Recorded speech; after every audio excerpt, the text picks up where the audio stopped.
Good morning class. Are you ready? So let's start.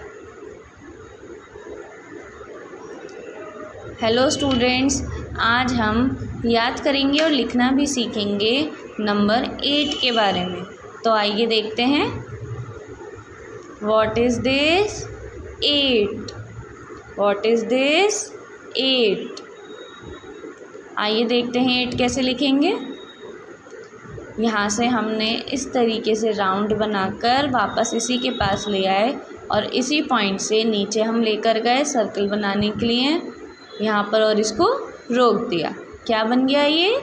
Number 8। एक बार फिर से देखिए। यहाँ से हमने स्टार्ट किया, ऊपर लेकर गए, सर्कल बनाया, फिर नीचे ले जाकर हमने एक और छोटा सर्कल कंप्लीट कर दिया। तो ये हमारा बन गया नंबर 8।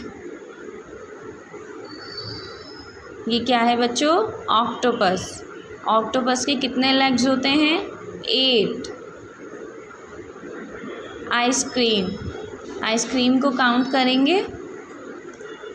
1 2 3 4 5 6 7 and 8।